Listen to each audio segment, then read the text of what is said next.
I want to thank you all for being here today.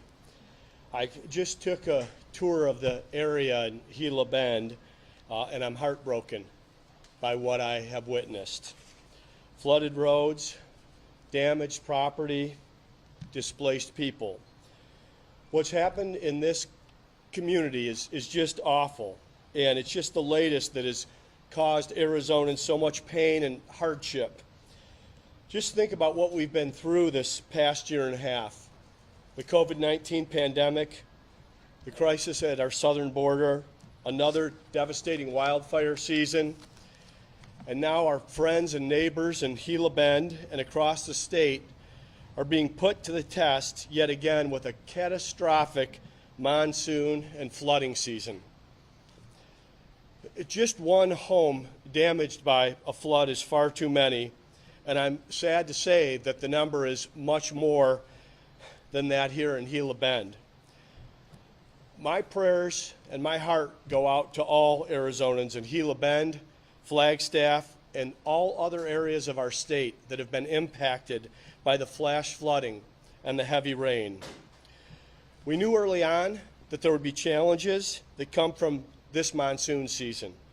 But as I look around me, it's tough to just comprehend how devastating it's been. I want every resident of Gila Bend to know that we are with you and we are going to overcome this. We'll do everything we can to protect you and to help you recover.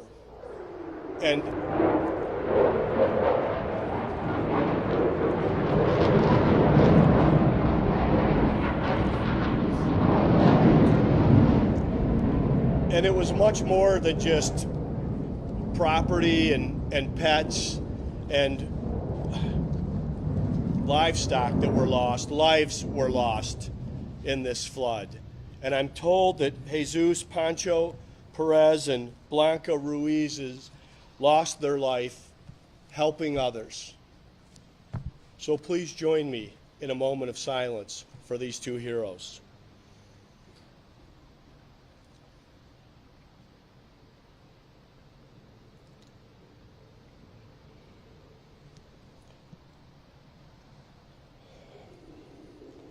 Now to the actions that the state will take.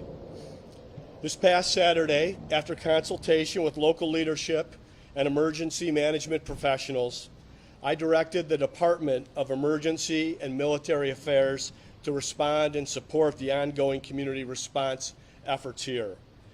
Adjutant General Carrie Muhlenbeck and her team are the best of the best, and I'm confident that they'll be able to partner and help lead through this. We've also declared a state of emergency in Gila Bend, making up to $200,000 available for response and recovery efforts. Of course, none of this is as important as what the firefighters are doing here on the ground. Right now, Gila Bend has 28 firefighters, all volunteers who are helping this community recover. The Gila Bend fire crew's perseverance and altruism are exemplified by their fire chief, Aurelia Henry. I was just able to take a tour of Chief Henry's home, which was flooded and devastated this past weekend. Yet she stayed on duty while her home was being flooded both Saturday and Sunday, in charge of search and rescue operations and missions. Chief Henry, you are an inspirational leader, and I can't tell you how grateful I am.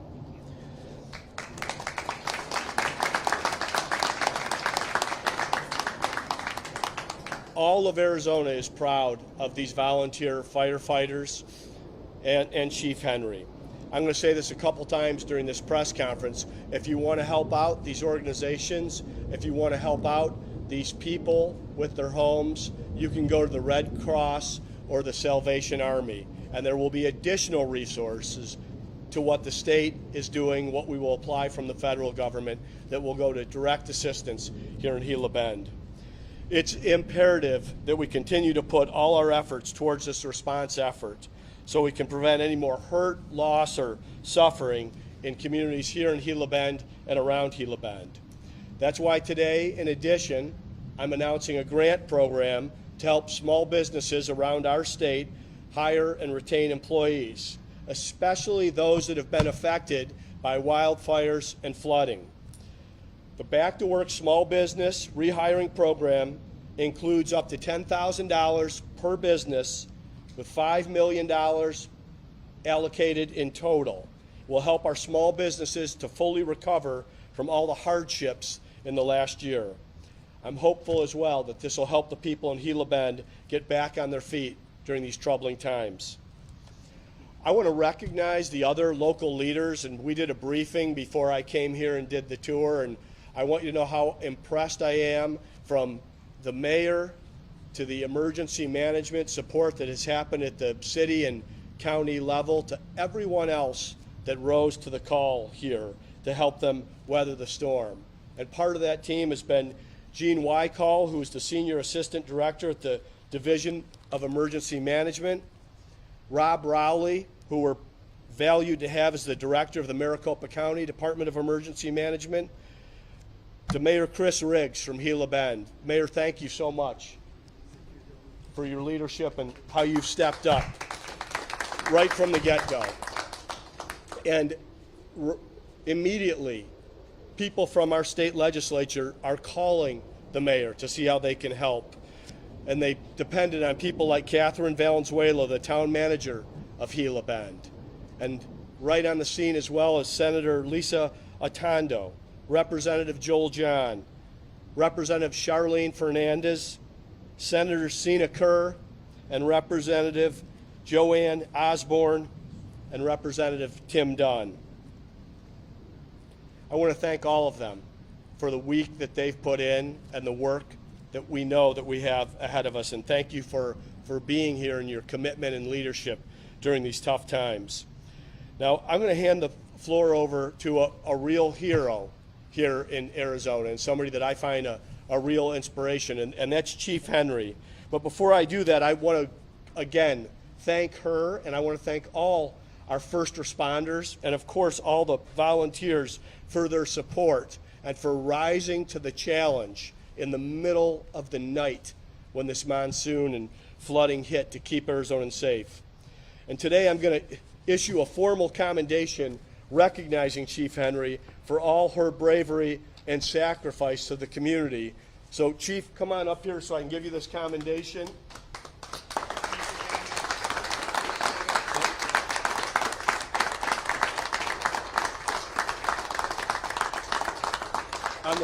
On behalf of the state of Arizona and a real example of a hero and a servant leader, I again want to thank you for what you've done, and I want to turn the microphone over to you. Thank you.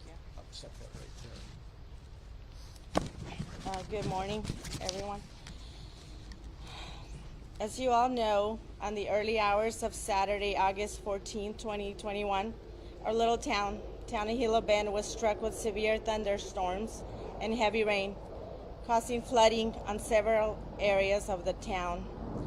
Our original call for emergency response was at 0236 hours for water rescue, followed by multiple 911 calls for water rescues, people on top of their roofs. As a small fire department with limited resources, we needed additional departments to assist us. We requested additional help to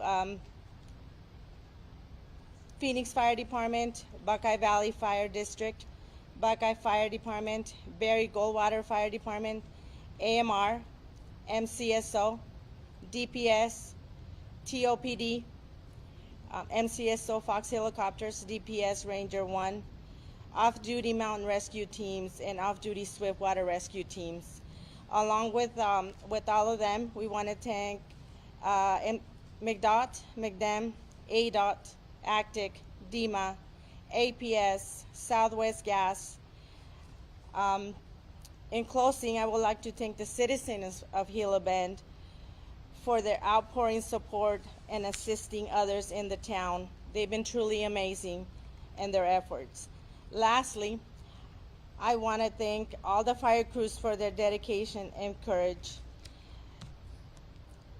I want to thank Captain Burkhardt and his on-shift crew. They did an amazing job. I am extremely proud of them. Thank you. Thank you, guys.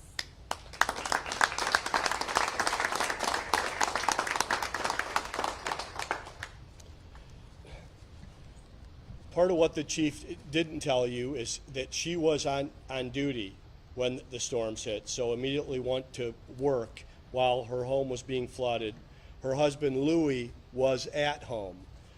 Louis left the home to go help other people and was carrying people in chest-deep water to safety. So again, Chief, I want to thank you for your service, for your example, and your heroic effort.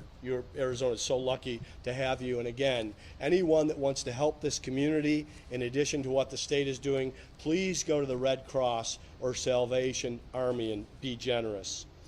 Now I want to hand it over to Mayor Riggs, who has been on the case since the storming started, and I think has a story of really what you see in a natural disaster. You see the best in human nature. You see people come together as a community.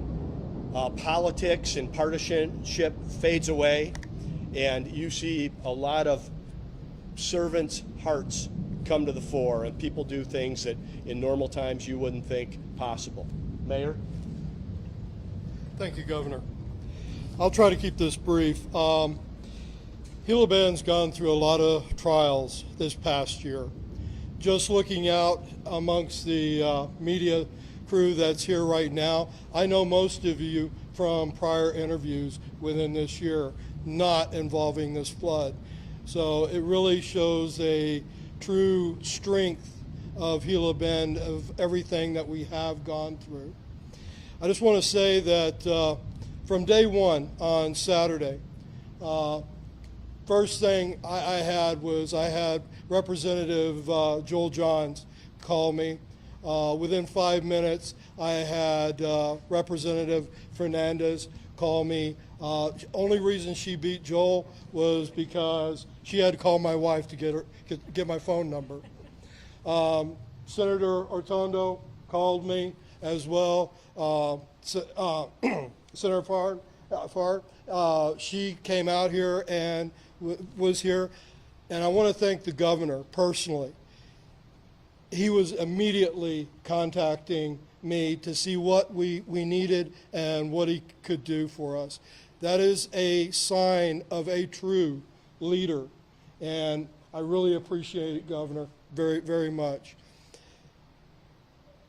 Beginning that night, our fire department went above and beyond the call of duty. I am just amazed by the commitment. And I want you to understand, this is a volunteer department. They went beyond. They were carrying people in chest-deep water, often feeling electric volts running through their body because unfortunately the power had remained on to these houses that were underwater. The firefighters didn't balk from that duty.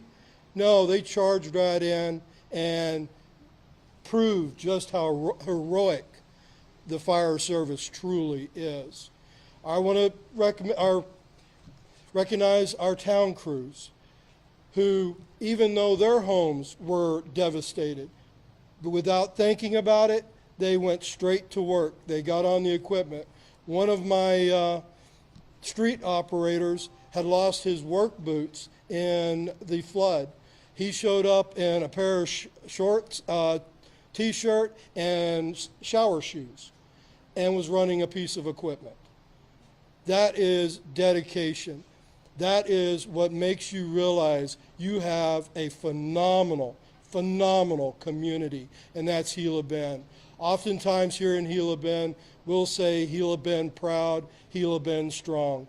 But after working with all the fine people throughout the state, no, it's Arizona proud, Arizona strong. Thank you, Governor. Thank you. Thank you, Mayor, and I think it's a testament to your leadership that you have the relationships with people in our state legislature, that they've got your cell phone, and regardless of political party or whatever the policy disputes of the day are, when there's an emergency, everybody in this community comes together. Everyone from District 13 and District 4 is shoulder to shoulder, and it's a pretty special camaraderie. And it's not only the people here in Gila Bend, it's the people that came from the faith-based community. I was told that Joel John heard about this after church on Sunday, and 150 plus folks from the Latter-day Saint community were here helping as well. So we like to think of a whole of state government approach, but this was the entire community across the board. So I just want to thank all of you for what you've done for this community. Now I want to introduce Director Rowley, who's from Maricopa County, and I think sometimes people don't understand exactly what county government does. And in a situation like this, county government is invaluable. And Director Rowley is going to tell you what his team has done and what they're working on. Director? Thank you, Governor. Mayor Riggs, members of the legislature. Maricopa County responded rapidly to assist the town of Gila Bend during this emergency. From the Sheriff's Office rescues to our Board of Supervisors emergency declaration, Maricopa County Emergency Management immediately involved several departments and deployed critical resources, including personnel, equipment, supplies, materials, and necessary funding. No one is in this alone, nor should they be. And Maricopa County was proud to provide needed assistance to Gila Bend. In addition to the county's direct efforts, we've helped coordinate our community organizations active in disaster, which include the Red Cross, the Salvation Army, the Arizona Humane Society, and many other volunteer and faith-based organizations. Maricopa County will continue our efforts, and in addition, reach out to our network of agencies and organizations to provide whatever assistance may be needed. We have established a website for Gila Bend, and that website is maricopa.gov/Gila Bend Recovery. And this website is where residents of Gila Bend can report any flood damage. They can get information about resources that are available to them from state, county, local government, and non-governmental organizations. And there's also tips for reentry into flooded homes. Will you say that website again? Yes, the website again is maricopa.gov/Gila Bend Recovery. And that website is live now. Maricopa County will continue to partner with Gila Bend and the state of Arizona and is committed to bring this community back to full strength. Thank you. Thank you, Director. Thank you for your good work and tireless effort on this. Now I want to introduce Gene Wyckoll. He's from the Division of Emergency Management in Arizona, and I think everybody knows what this department has been through the COVID-19 crisis. But along with Gene and General Mullenbeck, they've risen to every challenge. And this is another. Gene, talk about the state's efforts, please. Thank you, Governor, and thank you for everyone that's been here today. What you're witnessing is whole community in action. And when we received the call from the governor, from Rob Rowley and his office, and the mayor, DEMA responded. And we brought our staff down here. I was on scene myself on Saturday, and we've brought staff down here to support Maricopa County Emergency Management and the town. We've brought down our specialty teams to do damage assessment, and we're going to continue to be here as long as the town needs our assistance, and we're grateful to be able to serve the good people of Gila Bend. Thank you. Thanks so much, Gene. Thanks for the good work of DEMA, and there were other agencies, of course, that were involved from the state level. I know the Department of Corrections, the Department of Environmental Quality, the Arizona Department of Transportation, and I'm sure there's others. But this is going to be a community effort to the state level, with us also making the appropriate appeals at the federal level. So I want to thank everyone that's here for their hard work, their leadership, their commitment, and their support. Arizona is very proud of you and very grateful for all your efforts. I want to close by thanking all members of this community for their strength and their example during this time. I commit to you that we'll get through this, and we'll get through this together, and this community will build back even stronger.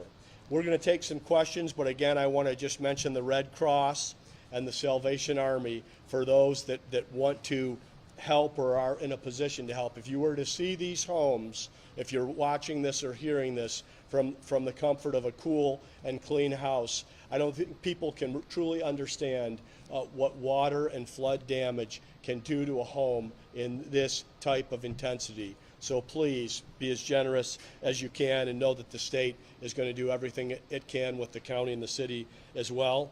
And with that, let's open it up to questions. CJ? Governor, as you mentioned, the emergency declaration comes with up to $200,000 for relief. Can you walk me through how you got to that number? Because some of the homeowners I've spoken to say that sounds like peanuts compared to what they need to recover. So the question is around the declaration of emergency and the amount of resources. The first tranche, or the tranche of the declaration, was $200,000. And oftentimes when these requests come, they come in the middle of the night. They come without knowledge or coverage yet of what the situation is. So I believe we can do more.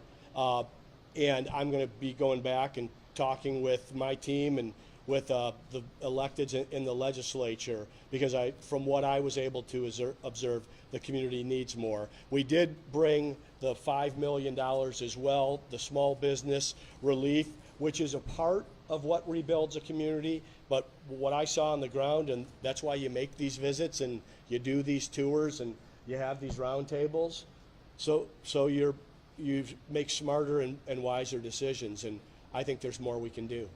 Homeowners have a long road ahead. Some of them spend an entire week just digging out, getting the mud out of their house. And construction is going to take even longer than that. Can you assure them that they're going to get the help and the support that they need? Well, I'm going to say that the state is going to do everything possible on our part. Not, like I said, I was able to observe some of these homes. I know that there are contractors here already. I know the faith-based community has been helping out, and it's not just removing the mud. The mud removal is step one. Of course, the water has to come out, but then we want to keep the mold and black mold from happening in the homes. As devastating as the damage was in the two homes that I saw, the drywall had been removed. The homes were drying, so there's an opportunity for them to return to normal without a complete rebuilding. That's going to part of that, of course, is what the state does, what happens at the county and local level, what Red Cross and Salvation Army can do, and we think we're going to take our best run at a federal appeal as well. Gabriella, Telemundo, question? Okay, Adriana, Channel 12. Hi, Governor. Hi, Adriana. How soon will people be able to get those funds, and how soon, as you was mentioning, the recovery efforts are right now. People need that money to be able to employ people and help them out. So how soon can The tranche of state dollars are available right now, as well as the small business dollars that I presented. It's what happens next, what's possible next. But the dollars that I've talked about here, they're at the fore. Mark. Hi, Governor. Hi, Mark. A question and a follow-up, if you don't mind. Regarding the $200,000 that comes in emergency aid, can you give us an idea of where that money goes? And then I have a follow-up. I'm going to turn it over to the professionals here who help deploy emergency dollars to talk about all the different needs in terms of in a situation like this. Gene? That money is used for the local community, part of it to pay for some of their cost for the salaries of their staff that are actually working specifically this recovery operation. It's also used to work with other government agencies in putting all this together in terms of what we need to do for reimbursement costs. Some of this money will be utilized for special grants to some of the communities, but all of that has to be worked out based upon the specific needs of the community. So I know that the mayor will be reaching out to us, identifying what their specific needs are, and then we'll be able to best determine how to distribute that money. Now, Governor, my follow-up. Yeah. Yes, sir. I want to just add on, I'll take your follow-up. And part of that is the mayor working with Director Rowley at the county level, working with Gene at the state level to make a list. And so we have a better understanding. So not only do we bring resources, but that the resources are applied to the places where they'll have the most impact. Now my follow-up, sir. Today's the day cities, towns, communities get to apply for $100 million the legislature and you appropriated to help in the aftermath of the wildfires. This doesn't qualify. The Gila Bend situation does not qualify as one of those. So you got a chance to look. You know, you're a man of money. You know how much this is going to potentially cost. What are we looking at here, sir, in terms of how much money you think the state's going to need to allocate to places like Gila Bend and Flagstaff, which also is not eligible for that $100 million? So I want to say in terms of the situation here, I don't want to call it unique because oftentimes in monsoon season and times of heavy rain, we will experience flooding in Arizona. The fund that you're referring to is something that we experience every year, year after year, and it's emergency funds. So the answer is that we are going to go back to the drawing board on this because we have a circumstance that wasn't anticipated. Of course, there's limited state dollars, but the state is in a good position. And again, without having repeater's disease, this is why you come out and do these visits, to see how you can be helpful. But we talk about, and I'm not looking to give towards that amount. $200,000 is a good start. But when you see this damage here and elsewhere, how much are we talking about? Well, listen, that's why I rely on the mayor and the director of Maricopa County Emergency Management to help us come to a conclusion of what we're looking at. It's hard to drive and walk around a community and get a tour of several houses and several streets and come up with a number off the top of my head. I just know they need help. Brianna with the Republic. And we're here to help. Hi, Brianna. During your tour this morning, were you able to meet with the family of those who died in these flash floods, or if not, do you have plans to connect with those families at some point? I was not able to meet with the families of those that died. I would welcome that opportunity if they would like to do that. Like I said, I understand that from what I'm told in the briefing that they lost their life in the service of others. So I think they should be in all Arizonans' thoughts and prayers. And like I said, that's one of the real tragedies in any natural disaster is the loss of life beyond what we're experiencing in terms of the cleanup. Last question, right here. Chief, would you mind at all explaining some of the damage to your home and what you did that night and into Saturday to help the community?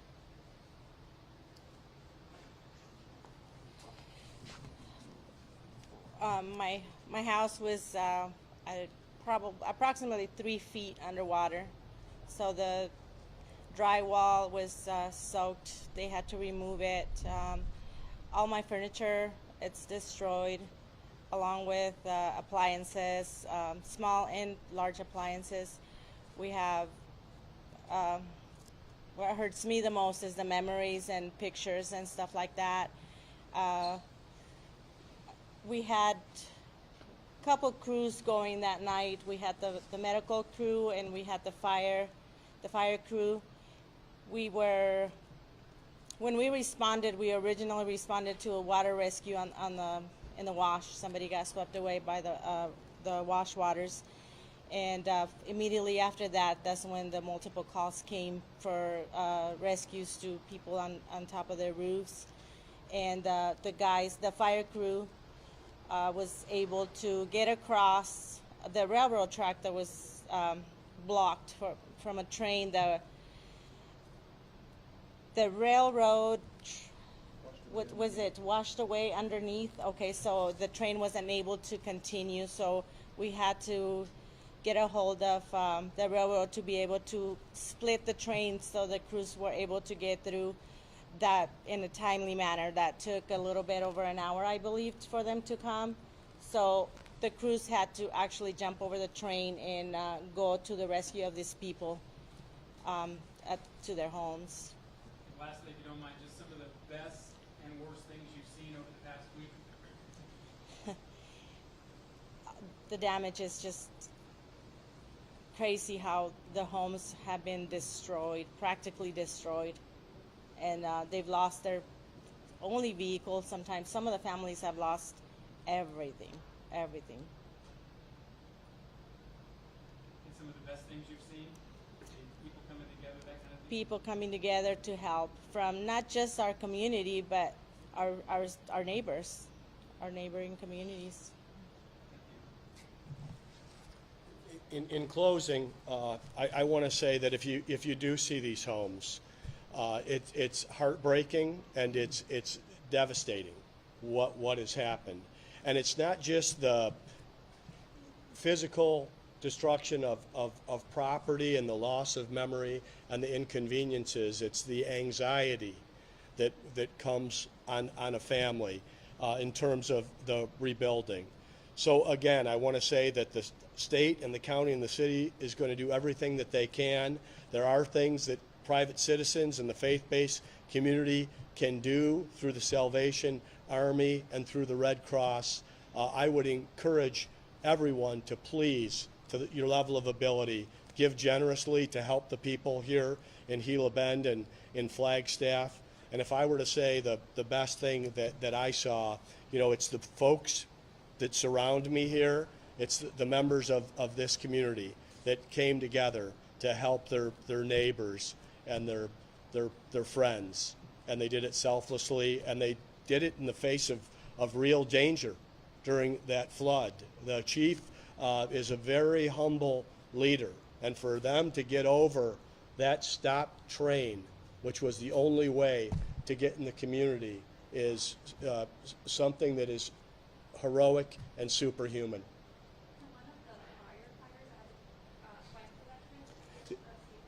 Can anyone? I want you to tell the story. I just heard the story. Will you tell the story of what happened that night and how you overcame that train? Yes, sir. Captain Burkhart with the Gila Bend Fire Department. So I was the captain on shift that night. Part of our crew that went across the water was Captain Josh Turner, paramedic Zachary Moore standing in the back there. Without question, those two gentlemen followed me across the train, over the train tracks, and right away, initially we were in 3 feet of water, and as we continued in, at some points we were neck deep in water, tippy-toeing at times, bumping into cars that were completely submerged, couldn't see them that they were there. And we had several people yelling for help, and only 3 of us to get to them. All of our resources that we requested from Phoenix, unfortunately, couldn't even make it to our rendezvous point where MCSO's Fox helicopters were picking people up and dropping people off at our landing zone. So for the longest time, it was just the 3 of us going through homes, getting shocked, getting people up on their roofs. The fear and devastation in people's eyes is what really struck us. And without even question, these gentlemen followed me out there. And I'd like to thank them for their courage and their strength in coming together for our community.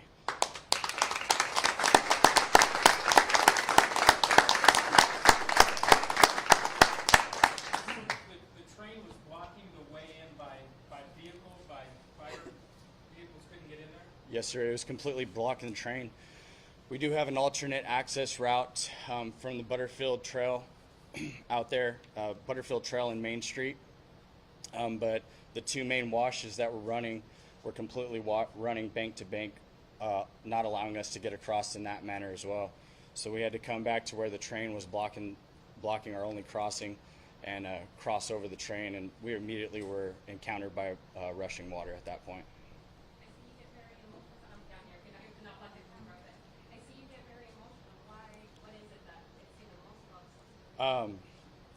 I've grown up here my whole life, I love this community. This is our home. These are our people. And to see so many people that were thankful, to see a familiar face to come to their aid. It really meant a lot. It meant a lot to see so many people from outside of our community coming in to our aid and helping us. We couldn't have done it without them.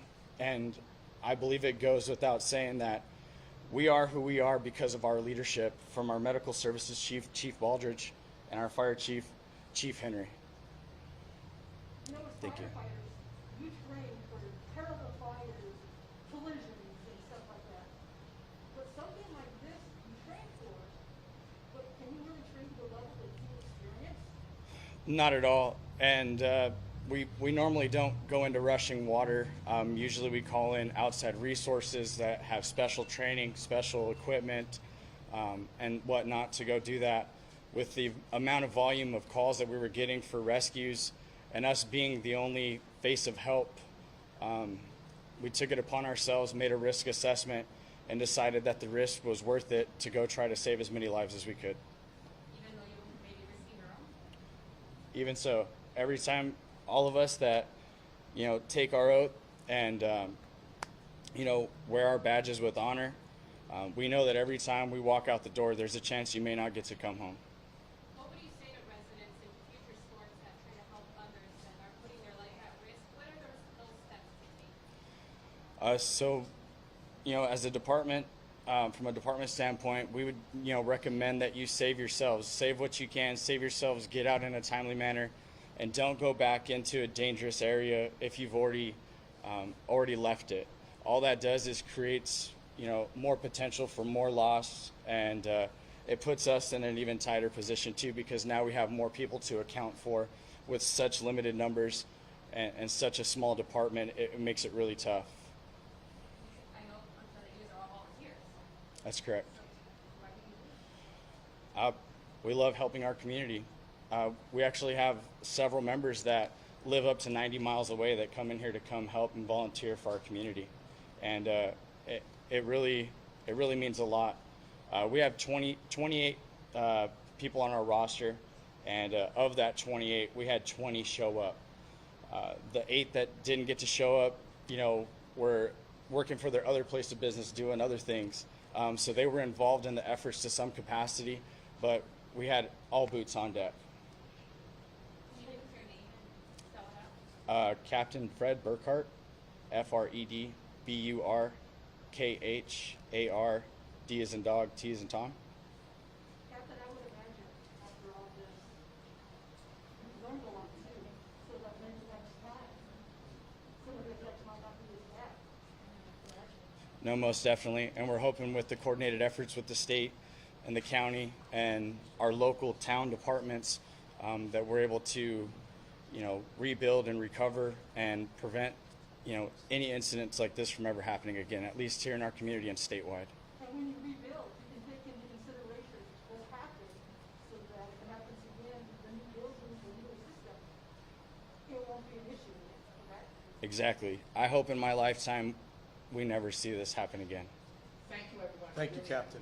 Thank you. God bless you. Again, in closing, Red Cross, Salvation Army, and I want to thank everybody who's up here and say that these volunteers are the best of Arizona and the best of America. God bless you all. Thank you.